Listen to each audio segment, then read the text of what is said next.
second annual executive panel discussion.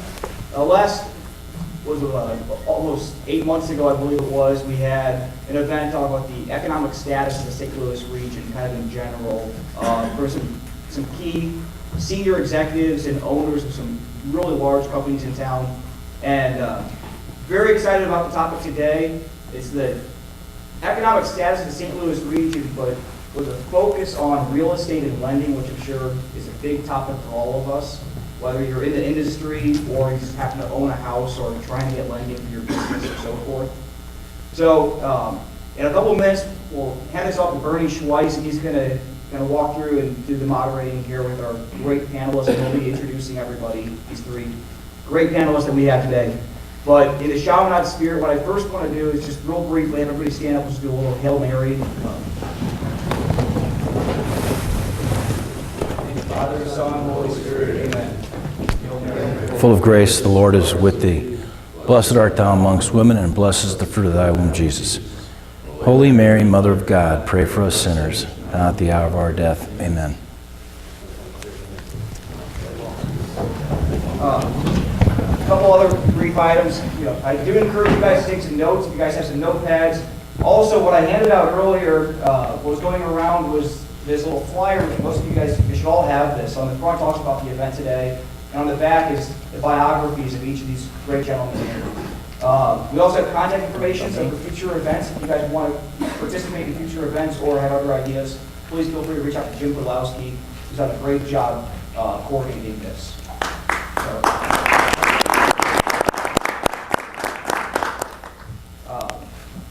We will also have just a couple of real brief items as well.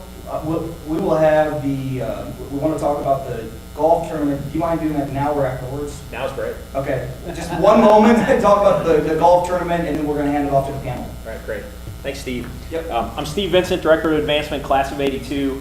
The Chaminade Golf Tournament is Friday, May 3rd at the Missouri Bluffs, 31st annual. It's a great tournament. There's a lot of faces in here that have played before. I have brochures on the tournament because we still have room to add foursomes, and I have raffle tickets for the Pebble Beach raffle. On the Pebble Beach raffle, it's a $100 ticket. We sell a maximum of 200 tickets. The winner gets a round of golf at Pebble, a round of golf at Spyglass, a round of golf at Spanish Bay. You stay on property at Spanish Bay, at the Inn at Spanish Bay, which is absolutely the nicest hotel you'll ever see. I actually was part of a group. What I always encourage guys to do is to each buy a ticket and then get 3 other guys that if you get pulled or any of the guys get pulled, you know who you're going to go with. Because believe me, if your name gets pulled on this raffle, you got a lot of volunteers to go with. But it is an unbelievable trip, and I highly encourage guys to give that a shot. The tournament itself is great. We play fast. We have lunch. We have dinner. We have an auction. It's almost always a full field. We'll be at a full field again this year. You have a chance to win a car. The Dean team gives us a Volkswagen Jetta that's in Chaminade red that'll actually be on display here all next week. If you get a hole-in-one on one of the par threes. Tons of prizes, tons of giveaways. The giveaways this year are really nice. A nice Nike dry fit Chaminade hat and a nice Nike dry fit, really nice kind of sleek pullover. Very nice stuff. So I'd like to, if anybody would like any of these brochures or raffle tickets, just let me know. I'll pass out to whoever. I'd like to put them in your hand. If you want to fill them out, and especially on the raffle tickets, and give them back today, that'd be great. So who can I give brochures? Here, actually, we'll just pass everything around and take whatever you want. But any questions on that? The last thing I'll say is that this tournament, while we have probably about 25% alums, I wish we had more alums of this thing. There's a lot of Chaminade parents that do it, and certainly a lot of Chaminade parents that are alums also. But CBC's golf tournament is huge. SLU's golf tournament is huge, and it's because their alums play. And so while we still have our August golf tournament, which is awesome at Forest Park, September golf tournament, I'd love for more alums to get involved in this. So if you have any questions, just let me know.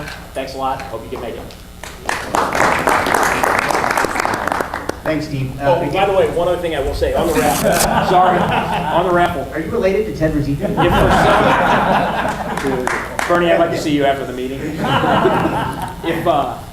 If you don't play golf, That line still scares me. if you win the raffle, you can also do the Pebble Beach Spa And no offense to Ann, if you do that, you permanently lose your man card. But what a lot of guys do is, like the guys last year that won, they brought their wives out at the end of the trip and just had a great time. So, but there is a spa option. You can do golf and spa, whatever you want. But trust me, the golf is something you'll never forget in your whole life. So thank you. Thanks, Steve. Anything else? So good morning, everybody, and welcome. My name is Bernie Schweiss. I graduated from Chaminade in the class of '80. I have a son, John Schweiss, who graduated last year, so it's an honor to be back here. Before we get started, I do want to introduce a couple of our seniors this year. I'll ask them to stand. Chase Wisniewski, Chase's dad graduated in '79, and Ben Schweiss. I'm sorry, Tim Schweiss. Tim's brother Ben graduated last year, and Tim, barring any unforeseen catastrophes, will graduate in a couple of weeks. So welcome to our seniors. You know, when this organization started, we kind of looked at a couple of other schools, and Steve mentioned CBC and SLU. I like to think of this as part of the unfair advantage, or actually the annuity on what you paid for when you went here. We have 6,600 living alumni, and that network should be of value, tremendous value to each and every one of us. If not for us in business, but for these guys who are actually looking for jobs. So in the future, so keep that in mind. The mission of the CABN was to create a networking environment for alumni to nurture their personal and business growth while supporting that of the Chaminade community. So again, we keep on focusing on that, and that's where we want to grab these seniors and introduce them to the CABN program early, and kind of keep that unfair Chaminade advantage going. Show the SLU High and the CDC guys how it's done. With that, I want to introduce our panel, and we'll start with a couple of stage questions, and then ask for you all to toss out some questions as well. On my side, Peter Sheehan, a principal at NAI Desco. Peter graduated in '82 and currently has two sons, Riley and Marty at Chaminade. Jack Schreiber, class of '68. Jack had two sons, John and Andrew, that have graduated. And then Chip Wood, you know, Chip is a very successful realtor. I'm sorry, Jack is president and COO of Commerce Bank. Obviously a great St. Louis company. And Chip Wood, very successful realtor. When I was talking to Chip, he told me the only reason he's still selling real estate is he had 5 boys that went through Chaminade. So he's not a Rosita. Open house this Sunday. Owner of LK Wood Realtor. He also told me he's been married for 40 years. His wife is very lucky to have him for 40 years. He's a lot of fun at parties. And what else, Chip? I learned that at Chaminade. So with that, you can read everybody's bio. Obviously, we don't need to go through that, but very successful St. Louis business folks. Love to kind of get their insight on what's happening in banking and real estate, residential, commercial here in the St. Louis market. So with that, we've got a couple of questions, and we're just going to throw these out. Whoever in the panel feels like they'd like to address them, please feel free to. So just a quick and you all might want to do this one, but a quick overview of your company and kind of some of the biggest challenges you're finding in the business world today.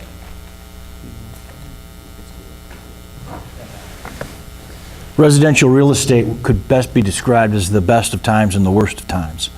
Yesterday, we wrote a contract for $770,000 on a beautiful home in Sherwood Forest in Webster Groves, which was $11,000 over the asking price. The house had been on the market for less than 12 hours, and we lost. And yet, having said that to you, there's 32 homes right now between Clayton and Chesterfield that are either bank-owned or going to be bank-owned in the next 21 days. So it's a dichotomy. What we have here in the residential business is approximately, according to the NBC white paper that was on about 6 or 8 months ago, we've got 60% of the people that are employed and 40% of the people are either unemployed or underemployed. So the haves truly have got confidence back in the marketplace. They've been working double and triple shifts. The employers are just working their people to the max. They're not hiring yet. They soon will be. And the folks that have made it through the tough times, their companies are starting to become profitable again. They're stepping up because of the great interest rates and prices that in many areas are still depressed 20 and 30%. Real estate's local.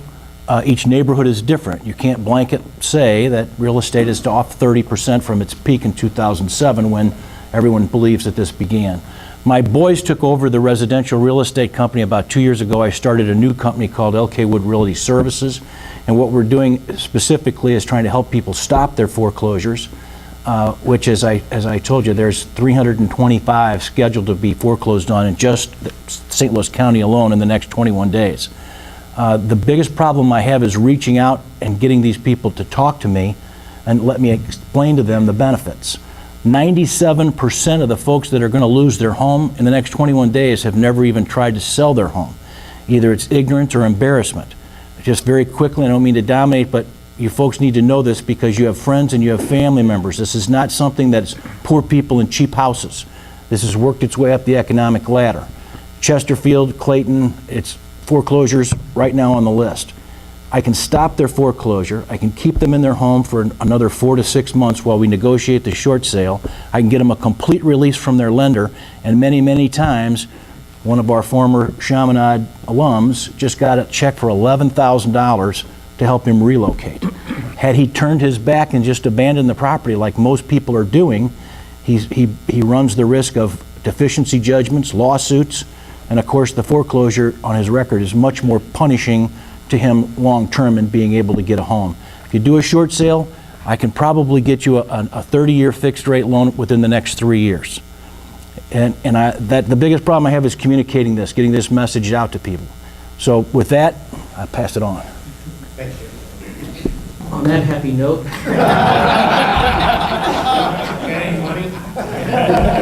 We're not foreclosing on anybody. Commerce Bank made no subprime loans, so Well, we don't foreclose on anybody. But, big difference between local but you're banks. exactly right. We see it all the time as well, and that was well stated. But well, I am with Commerce Bank. As Bernie said, hopefully you've heard of us. We spend a lot of money on advertising, so hopefully you've seen us from time to time. But just to give you a little background on the bank, just to put it in context, we're about a $22 billion sized bank. We rank 35, number 35 is one of the largest banks in the country. But again, to put that in context, at $22 billion, we pale in comparison to the top 4 banks that measure their size in trillions of dollars. So you got JP Morgan Chase, B of A, Citigroup, and Wells Fargo. The banking industry has become a lot more concentrated at the top. The top 18 banks in this country control about 70% of the banking assets, even though there's still about 7,000 banks in the country. We are, what we're really proud of is that we've had the same name on the door for almost 150 years. Commerce Bank started in 1865, actually over in Kansas City. The 4th generation of the Kemper family is at the helm, and the 5th generation is in the company now. He seems to be moving up rapidly in the company. I don't know how it happened. Anyways, a great young man. So, but we are a publicly traded company. I think the Kempers own about 10% of the bank. We operate what we call a super community bank. We really do have the size and the resources and all the talent to provide all the services and resources that some of our largest competitors have, but we deliver them, we think, in a very high quality, high touch customer service manner that's more often characteristic of a community bank. We have 362 locations in Missouri, Illinois, Kansas, where we've got a small bank in Denver and in Tulsa, Oklahoma.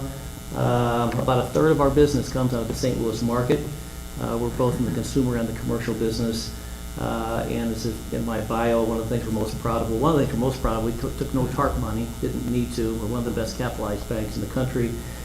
Forbes magazine does list us and has listed us in the last 5 years as one of the top best banks in America. And Money Magazine named us as their top pick of safe, high-quality bank stock. So any of you interested in a bank stock, Commerce is out there for you to buy. So I'm sure there's something negative about the bank, but I didn't bring it with me today, so we'll leave it there. I'll just make a couple of comments about some of the biggest challenges, and I was talking to Craig earlier. With the financial crisis, and this last recession was really started in the financial industry. Most recessions start with an economic downturn in various industries or whatever, but this was really precipitated, in the financial industry, starting with the investment banks, but some of the large banks that got involved as well. And it created, obviously, a lot of legislation. The Dodd-Frank Wall Street Reform and Consumer Protection Act was signed into law July 21st, 2010. It's a 2,300-page bill. It required 398 new rules to be written by 9 different government agencies who can't really figure out how to write the rules. And each one of those rules is another 500,000 pages. And the thing that's most discouraging about it, I'd say probably 95% of the banks in this country had nothing to do with the financial crisis, and it's really hurting and impacting more of the smaller banks. They don't have the resources to try to figure out how to comply or the resources even to do the compliance. So I think you're going to see further consolidation in the banking industry. Those 7,000 banks will probably further reduce down to, I don't know, 5,000, 4,000, whatever, so the larger banks will continue to get larger. So we're having to deal with the cost of compliance and all that goes along with that. I'll tell you a couple of other things. As you'd mentioned, interest rates are low. We'd like for them to go up a little bit. Low interest rates do not benefit the bank. Actually, you think about, borrowing money, it's wonderful, rates are cheap. But if you want to buy a CD or put your money into a money market account, 5 basis points or 20 basis points doesn't pay the bills, So I've been in the business long enough to remember when the prime rate was 20%, and now it's, interest rate, the Fed funds rate's down around 0. And I think there was as much concern whether they're at 20% as they are at 0, but we're having to deal with that as well. And the other thing too, since we're talking about, real estate, every business cycle, some industry has issues. The ag industry years ago had problems. Oil and gas in the Texas and Oklahoma and Denver markets years ago had problems. It's been the real estate market in particular over the last few years. I wanted to just quote a couple of statistics here because I think it'll give you an idea. Cut me off whenever I've gone on too long here, Bernie. But I thought you might find this interesting. These are the residential building permits that were issued in the 10-county St. Louis statistical area over the last several years. These are lots that were developed and new building permits that were issued to build new homes. This has nothing to do with the sale of existing homes, but it just kind of shows you the problem. In 2005, there were 14,879 residential building lots issued. And in that same year, there were about 23,000 lots that were available. So builders had about a 16-month supply of lots that were out there, given what was sold. In 2012, there were 3,764 residential building lots that were issued, and there were something like 33,000 lots that were available. So that's why you don't see the Taylor Morleys or the Mayer Homes or some of the problems a number of the other builders had. I wish John Nauer was here because he did survive, and those guys are doing well. So, and he's a Chaminade one too, so that was nice to see. That kind of gives you the magnitude of what happened in the residential building area.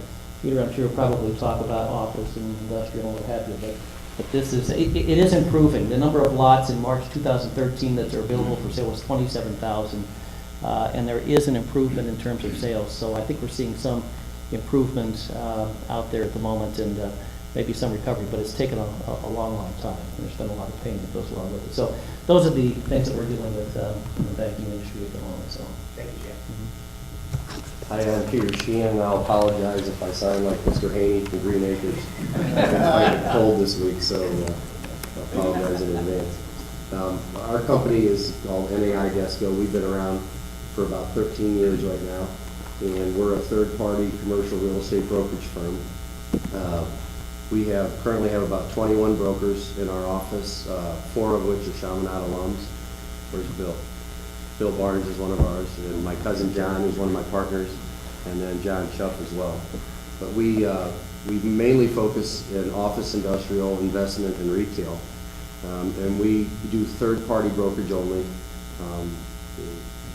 There's a Desco Group, which is our sister company, which is a subsidiary of Schnook Markets, and Desco Group handles Schnook Markets real estate portfolio, but we do all third-party.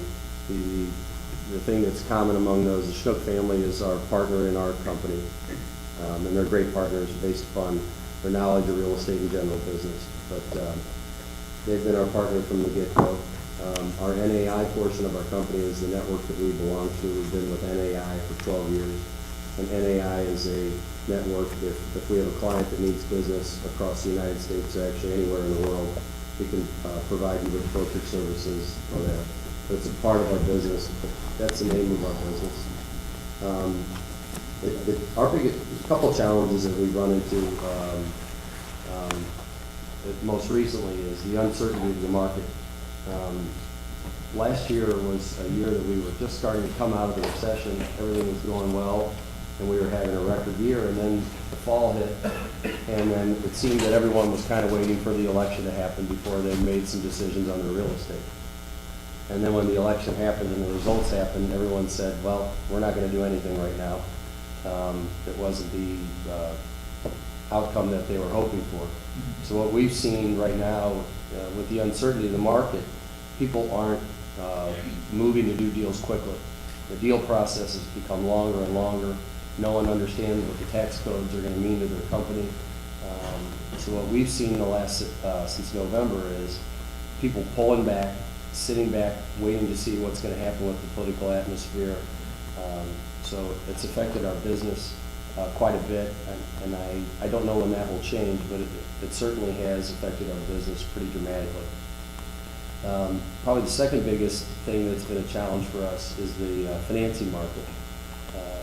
The old ways of lending changed dramatically during the recession, and the equity involved in putting down payments down, personal guarantees, and just a general change of the banks on how they were underwriting loans and such.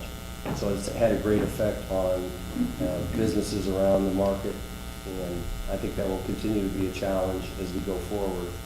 But overall, I think it's a time of uncertainty for us, and we're just trying to work through it. Thanks, Steve. Any questions, any follow-up questions from the audience? Yeah, I kind of want to start out with a negative, but it Sorry. seems like in pre-core, you go down Olive, there were so many darn banks. And is it harder to start a bank these days, or you're talking about consolidation? So I remember the old days, I heard you put up 100,000, a couple of your buddies, and then 5 years from now, you all have to make a profit. And those days gone. But it seems like there's still banks are still coming in, small banks are still coming in pre-core. I don't know, you can see a lot of new startup banks. In fact, about 3, 4, 5 years ago, I think there were a dozen new startup banks. I couldn't keep track of the names. But, you could raise, and actually they were raising some pretty significant capital. They could raise $15, $20 million. When Enterprise Bank started in St. Louis in 1988, they raised $5 million in capital to start that bank. And they're doing well, and they're still around. But a lot of those other banks, some of them went out of business pretty darn quickly. But I don't know that it's the charters so much as it is the number of branches. In an environment where everything is becoming electronic, you can do your banking with your cell phone, you never need to walk into a branch, and yet, I mentioned the consolidation in the industry where banks went from about 15,000 charters 10 or 15 years ago in this country down to about 7. I mean, that's obviously a significant consolidation. But when there was about 15,000 charters, there was also about 40,000 branches in the country. You got up to 100,000 branches. I mean, that's what you're seeing. You're seeing branches all over the place. And brick and mortar is expensive, and yet nobody comes into the branches. So nobody, I did okay at Chaminade, but nobody accused us of being smart as bankers, I'm telling you. You just really got to wonder what was going through our minds. And we were no different at Commerce. We've got 53 locations, in St. Louis, and until about 2 years ago, now banks are looking to see where they can consolidate and close branches. I think that's what you're seeing. That you're seeing the branches that are opening up, but you're seeing fewer and fewer charters, and you're not seeing any. I think the last bank that really benefited from that model was probably Legion Bank, and since they're gone, not to speak ill of any other bank, that was not a high-performing bank. It had a lot of issues, but National City Bank came in, paid a big premium for it, so those that invested $100,000 or $1 million or whatever it was did quite well. Of course, National City didn't survive either. I mean, that's the other thing. A lot of these banks did not survive. Markovia's gone, National City's gone, Guamu's gone. I mean, so there's continued consolidation here. And a lot of those smaller banks really are not performing very well. And so I think you'll see a lot of them leave as well. But we've got way too many branches out there. So that's, you can go down, you can go to Manchester, you can go Olive, go out to St. Charles County. I mean, there's just branches every place. So that's a good question, but that's what we're seeing, So Chip, it sounds like maybe you have benefited, benefit maybe is an improper term, but it sounds like you started a new business based upon the change in the economics. Is that a fair statement? We saw a need, and that needed to be filled. The vast majority of real estate agents felt like doing short sales was getting their teeth drilled out. And most all of us that are in this room have our life's experience has been based on four years of good times, maybe 6 months down times, and the good times will come back. So what we all played for was just time when times turned around. So could we save 6 months? Could we have a year's overhead in the bank? And what happened is these people have been punched out. And everyone saw this happening and thought, oh, this will be over. I'm not going to go to class. I'm not going to learn this stuff. And so we've embraced it, and we've got great relationships with the national banks. And they have learned, folks, that it is to the bank's best interest. They're a business. They're entitled to their profit, and they need to run it with the expectations of profit. They know that if the property values have fallen 20, 30% over the peaks of 05 through 07, that if they foreclose on that property, it will cost the bank another 30%. So if the building dropped from $250,000 to $200,000, what the banks have learned, and that's why one of the main reasons why foreclosures are slowing up, is because the banks don't want to mow the lawn. They would rather have you stay there, put your house up for sale. They'll give you a lot of incentives to sell your home, and it is kind of like getting your teeth drilled out. Don't do it by yourself. Ann over here, she's really only 29, but she's been, doing this. So yes, and as corny as it seems, when I reach out to these people and I sit at their kitchen table and they've got 3 kids and their credit's shot and they don't have any money and the bank's saying, I'm going to take your house away in 30 days, and I come in and say, I can keep you here for 4 to 6 more months while we negotiate a short sale. We've got $15 million worth of investors behind us that can write cash contracts immediately to stop the foreclosure. I can get you a complete release from your loan. I can get you relocation money. They cry. I know it sounds corny. I get paid, and that's my job.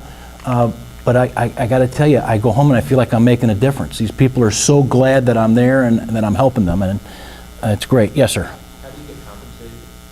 Hourly rate, flat fee? Oh, the bank will pay our commission. The bank does not want that home back. So in that example that I just gave you, if they owe $225 and we sell it for $200, the bank will subtract the $12,000 from the $200, a 6% commission.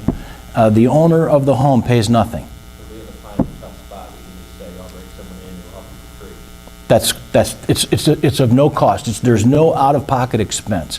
I would warn you all, if you have friends or family members that are in this situation, that do not fall for, please urge them. If anybody asks you for $2,000, $3,000, $4,000 and I'll save your home, it's a scam. It doesn't work that way. Anybody tells you I'm going to get you a loan when you have no job and your credit's shot, it's a scam. They're lying to you. Thanks. I can imagine you'll probably get a lot of calls, but I can't imagine anybody in here doesn't know somebody that's having a tough time. Yes, sir. I think I'm seeing that there's more demand than there is supply, actually, in all 3 of those sectors. Can you talk about that?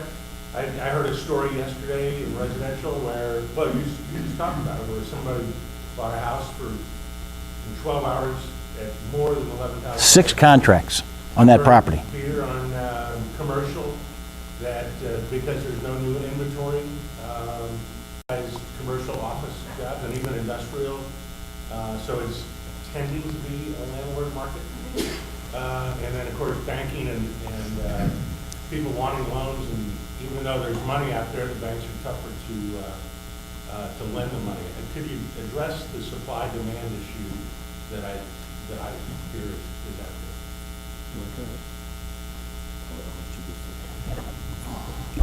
there? There's a lot of demand depending on the price in just about anything, so, and what Chip was talking about, if the banks end up owning the house or whatever they end up owning, it actually goes for less than what, they might otherwise sell it for. That's why we like equity in the deals, At the end of the day, if things don't work, banks are relying on their secondary source of repayment, and that's typically your collateral. And if the banks end up owning it, clearly, you're just trying to get rid of it, take their lumps and move on. But I'll tell you, Tim, I've seen a lot of nice deals have been done out there because people that have money are picking up some properties at some pretty attractive prices. And, it's like anything else, you get the price down low enough, economically it makes sense. We don't see a whole lot of new construction out there except for retail. There's more retail out there than, we've got these 2 centers going up out there in Chesterfield. It'll be interesting to see how that's going to work. But you know more about the retail, I'm sure, than I do. But I think, I'll tell you, banks are well capitalized now. They've really restored their capital positions from the downturn. There's a lot of liquidity. We have companies and consumers that are sitting on a lot of cash. Our loan-to-deposit ratio is like at 52%. Before the recession, we were at about 85 or 90%. Now, some of that has to do with there's just a lot of money that just is pouring into the banks. People are sitting on the sidelines. But if they have the money and there's a deal out there, they're picking up some properties at some pretty attractive prices, and then economically it works. But, we're seeing, rents are lower. I was talking about these residential lots. Residential lot that used to be $45,000 or $50,000 for the lot, we're seeing investors out there that are picking up some of these lots for $10,000 and $15,000, and all of a sudden those homes become more affordable for people. There's more buyers, and so some of it starts moving. Any of you that didn't take, or some of our seniors that might take Econ 101 when you get into college, it's just real simple supply and demand. You see it in effect right now. So that's what we're seeing, Tim. So. Tim, I think a lot of it depends on what category and where you are looking in there. I think, if you were doing an industrial search for industrial use or warehouse distribution, you could find space all day long in every market. Retail-wise, there's still a lot of stuff out there. Office, Jim Mosby might actually, is Jim still there? Jim will have a better feel on office than probably anybody, but I think a lot of the deals, what we call deals that were, really good deals, they've been picked over. I'll give you an example. Northwest Plaza, which was owned by a group of banks by Wells Fargo, they had a $48 million loan on that property. Last year I listed it for $10 million, so they were $38 million under on the list price, and we ended up closing on that deal for $4.2 million. So He made my point pretty well. could you imagine taking a $45 million loss on that? How about the Meadows? Have you heard anything about the Meadows? Was another one out there in St. Charles County. Well, Meadows has actually made a decent recovery right now. Yeah, they could. But the deals that were out there, Tim, there was a lot of foreclosures and/or short sales or deed in lieu and foreclosure. Those deals have been picked over, although there are some, but there's still a lot of product out in the commercial business. The real steals, I think, are gone. But at least when I'm doing searches, I can always find a lot of opportunities for clients. But retail was the first one to go down, and it's actually picking back up. If you're looking for a retailer and you're looking for an outlot or something, those are not a lot out there. And development deals right now are tough deals. Walmart's got 3 deals going on right now that they're working on. Menards is another one. They're doing deals out there, but a lot of the big box retailers are out of the market. The Home Depot, the Lowe's, the Targets, they're all done. They're not doing any development right now. So it's kind of a crazy market, but I would still say there's plenty of supply out there. What's the future hold? I'll tell you a little quote. See if any of you recognize it. The boys are coming home from the war. The world is awash with greenbacks. The government has been spending in a deficit for 5 or 6 years to fund the war. What year was that? 1973. 5 years later, real estate values had doubled. Paul Volcker said it best, there's too many dollars chasing too few goods and services. And if you want to know the future, look to the past. It never comes back exactly the same way, but it comes back. There's always a way to win. You just got to be able to look for it. What's happening in real estate right now is normal people. I say to my wife, let's buy this condo. She says, oh, we're going to get beat up if we sell our home. So the vast majority of real estate that has been on the market has been flawed homes. People that had to sell. People that, somebody died. Because normal people, move up buyers or move down sellers, were saying, we have no confidence in the marketplace. So consequently, what we have right now is 30% less listings in St. Louis County in the first quarter of this year compared to the first quarter of last year. We've got a 14% increase in the number of sales in the first quarter of this year over the first quarter of last year. Last year, the St. Louis Association of Realtors reported an 18% increase in volume over the year before. So what happens when you have a dwindling supply and an increasing demand? Of course, it's 1973 all over again. It's property values are going to be exploding going forward. Is that going to be 6 months or a year? The wrong question has been, over the last 3 or 4 years, what do we do about housing? How do we fix the housing problem? Folks, there was no housing problem. It was an unemployment problem. You know, if you don't have any money, you can't make your payments. July of 2007, Post-Dispatch headlines: foreclosures and delinquencies in St. Louis go up 50%. What they didn't tell you, when you had to read 2 or 3 paragraphs down, is the national average in July of 2007 was 97% of the homes loans were performing. In St. Louis, in July of 2007, 99.5% of the loans were performing. And where did the 50% come from? It went from 99.5 to 99.25. They didn't tell you that we were still almost 3 percentage points ahead of the whole nation. What a great town we had. You know, it was those headlines that people looked at. So I think it's a great time to buy, and I think you're going to make, it's really always been the only hedge against inflation. Good luck. You know, on that same note, it kind of takes us into another area. With the three of you, how would you relate the St. Louis economy compared to the national economy in your business? So, you know, from, you could say Commerce Bank, Jack, looks like it survived or did well, almost thrived during the downturn. What do you attribute that to, and how do you attribute yourself based upon the overall banking industry nationwide? Well, I mean, we're decidedly a Midwest bank. I mean, we did get out to Denver and Oklahoma and whatever. We're not on the coast, so I don't see a lot of those markets other than what I read about them. But, you know, and as I mentioned, a third of our business comes out of the St. Louis market. You know, this has always been a pretty diversified economy here in St. Louis. I mean, there's other markets. You know, we're in Wichita. Well, Wichita is dominated by, you know, the airline industry. They manufacture airplanes, things of that nature. But, you know, some of our big employers, now we were a big automobile assembly city for a long time, but the Ford plant closed up in Hazelwood, the Chrysler plant is closed. But there's always other businesses that, you know, seem to fill that void. I mean, Express Scripts was, you know, 15, 20 years ago. I don't think any of us probably ever heard of Express Scripts. I mean, they're huge nationally. You know, Donald Douglas was sold to Boeing. Now, Boeing is still one of the largest employers in town, so, you know, that's work. But, you know, we are a significant medical community. You've got BJC, you've got SSM, you've got Mercy. You know, our universities are top class. I mean, Washington University is I mean, to have that in St. Louis is significant. And you think about some of the other industries that have moved in. You know, the whole biotech industry, the life and plant sciences, the Danforth Plant Science Center, which is just out here on Lindbergh and Olive. You think about Monsanto and Pfizer and Nova, Sigma Aldrich, some of those, the botanical gardens, all those and the universities all fit in.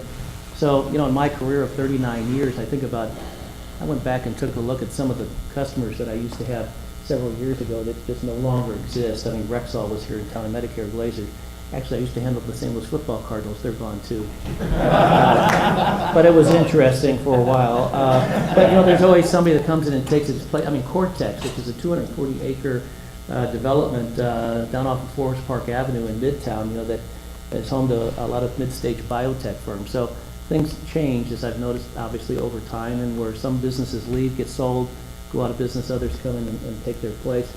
But St. Louis is a relatively slow growth market. Take a look at the population growth forecast for the next 5 years in St. Louis. It's like 1.7%.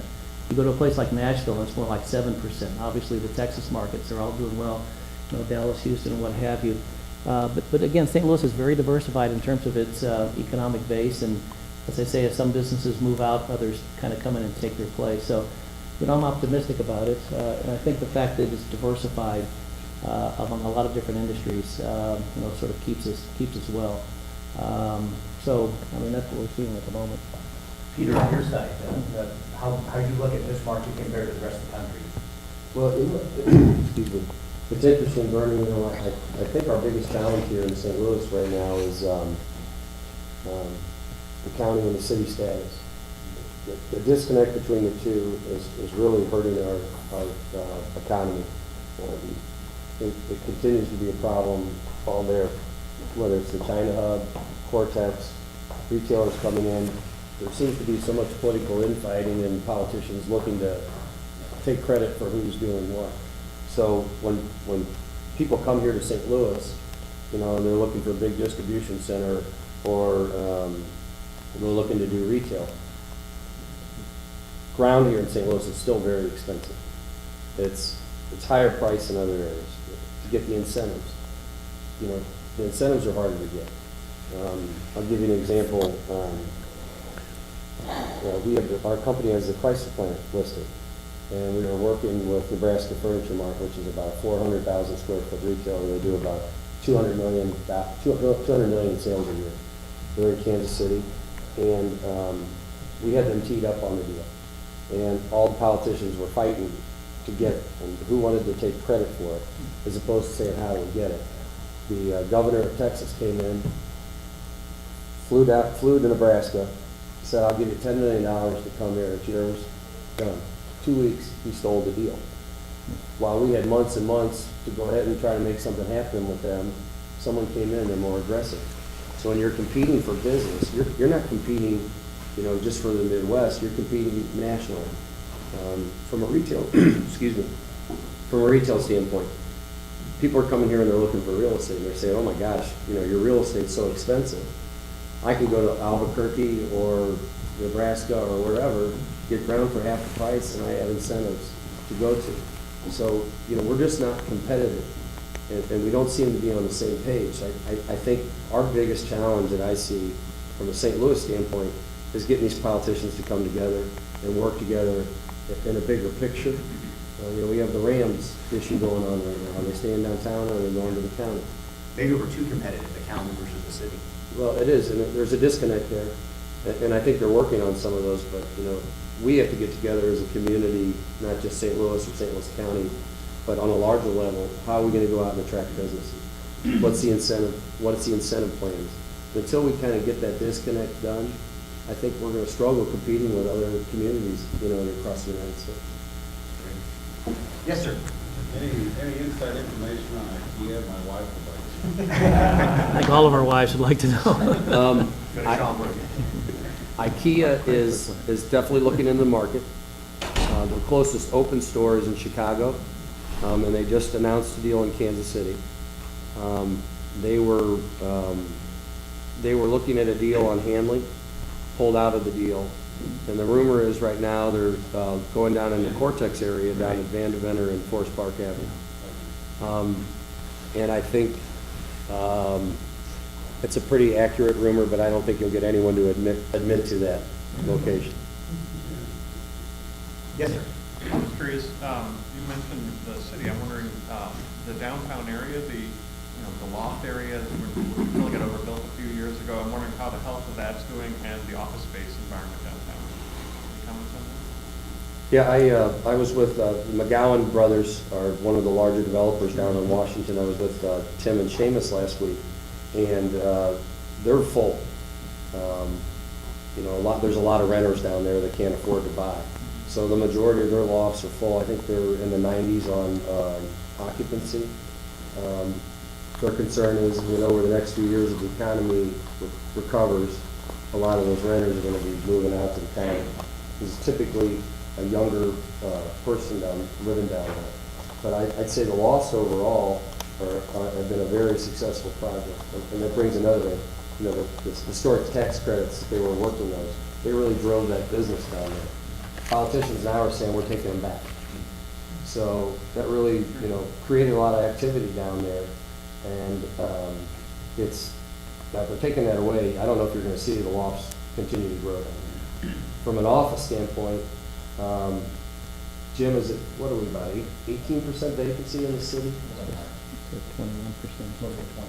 21%. So it's by far, you know, the weakest market for office in the St. Louis area. And Jim, I don't know, do you think that's going to change anywhere? It's going to get worse. Worse? So people are, as you've seen through the last 5 or 10 years, you've seen the big law firms that were traditionally downtown, they're all coming to Clayton. So, And Peter? Yeah. This sounds like I'm in detail, but city earnings tax, I mean, that has to factor in when people start doing that kind of stuff. Absolutely, it's a big difference, right? That's still 1% of the city, Yeah, but it doesn't, taxation without representation, it doesn't matter if you live in the county, work in the city, or whatever, it's like, we're taking. It's 1.5, it's employer and employee. Is that the biggest driver in that increased, Parking as well, or lack of it, everything's historic, so you can't touch it. So if there's lots on the corner, and then you don't get to the park, you get one space without it, and people say, where we can park, across the street, you got female population, they don't feel safe, they live in the county anyway, so I think our biggest challenge in the city is, I think 20 years ago, we were at 600,000 people in the city. Now we're down to 300. During that change, we still had 26 aldermen. So, 26 aldermen for 300,000 people. And the aldermanic process down there, they all have their own little fiefdom. And you cannot get things done down there. If your alderman in your district, if you're working on a deal, doesn't want it, there's nothing you can do. It could be a $30 million development. The alderman doesn't want it. That's it. The way that system is set up in the city doesn't work. It won't work. They're working on changing. I think it's 2022. They're cutting the alderman in half. But it could be too late for our city if we go on another 9 years. So the city's really it's a real challenge right now. And I don't know if anyone of you saw, Slay thought that there'd be a combination of the city and the county in the next 5 years. I don't know if the county agrees with that. I don't know if they want all the problem that comes with the city. Yes, sir. Yes, on that subject that you were just talking about, what's your opinion of county-city merger and the value to the people of the county? Chip, you want to? I grew up in South St. Louis. I love the city. I have to answer your question two ways. I want to go back to what's the future hold. I want to tell you, when I took over from my dad in 1980, we blossomed, we bloomed into the relocation business, and I'm proud to say we represented some of the biggest industries here in St. Louis. But this is the coolest thing about St. Louis. In 1983, many of you probably don't realize this, but we were the 7th largest community for corporate headquarters in the United States. What that means is that 93% of the other cities weren't deemed as viable, as fun. Where did the executives want to raise their families?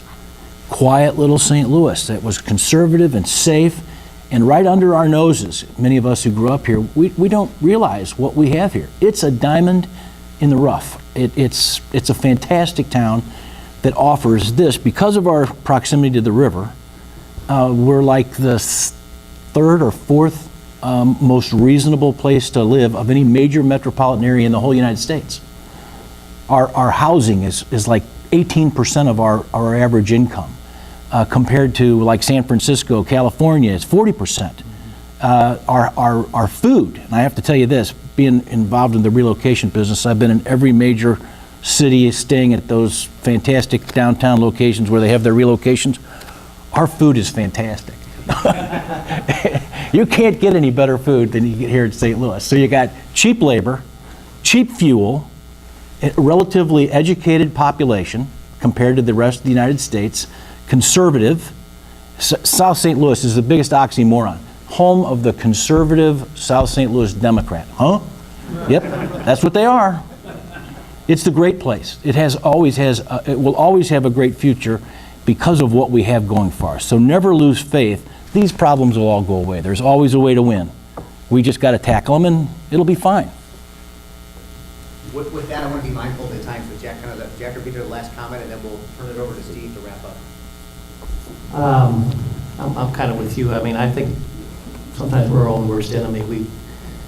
We're more critical of ourselves than I think a lot of other places are as well. But you don't want to ignore the problems or the challenges. I don't think we do, but we are a great place to live and raise a family. And of course, I was born and raised here, and I'm not all that objective, but I think that's accurate to say. So I don't know that I have a lot of closing comments here, really. I would just say, we talked about how do you benefit from, some of the problems that have taken place, but one of the things I've told companies and whatever throughout my career is, the strongest companies, even in down periods like we've been in, typically do well. It's not that they're not impacted by it, but they've got the capital and they've got the staying power to get through all of this. So again, when you talk about capital or equity, whatever, I think there's no substitute for it.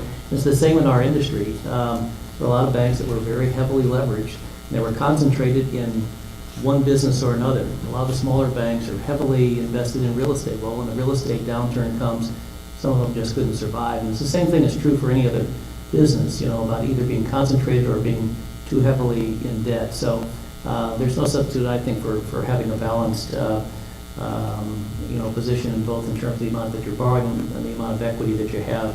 And typically those companies come out on the other end very well. So for anybody that I've talked to that cared to listen along the way, I think that's probably the best way of protecting yourself. We were in an upcycle, economically from about 1991. There was a blip in 2001, but until we got to about 2007 or 2008, we hadn't had an economic downturn for some time.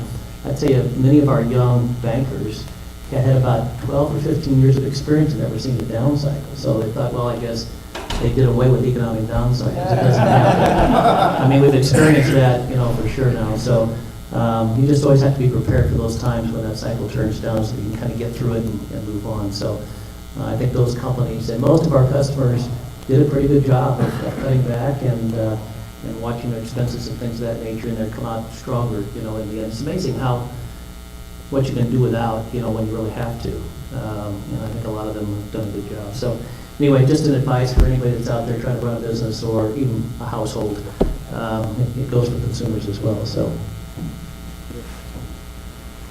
All right, guys, I appreciate everybody coming out. Peter, Jack, Chip, I think we all appreciate that.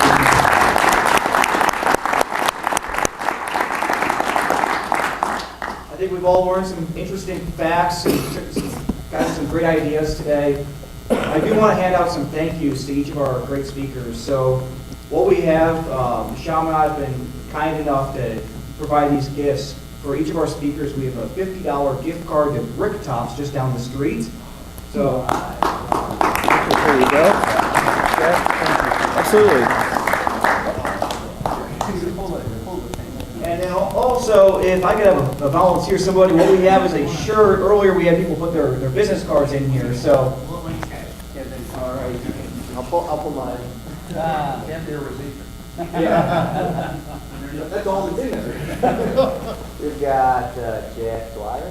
All right. Make this a triple X. I got a bigger size back at the office. All right, guys, I really appreciate it. I believe if the speakers are able to stay around for a couple more minutes, but I know everybody has to get back to work. So again, thank you everybody for joining. Oh, and You guys have a little bit of your time just for one second again. Again, thanks for our panelists. CABN has been a group, and we've done our first full calendar year since our first event last March, and I think it's getting bigger and better every time. Please give us your input on what you'd like to see next for us. We'll do at least 4 meetings next year, including a happy hour like we did this past year in December. So keep it up. I appreciate it very, very much.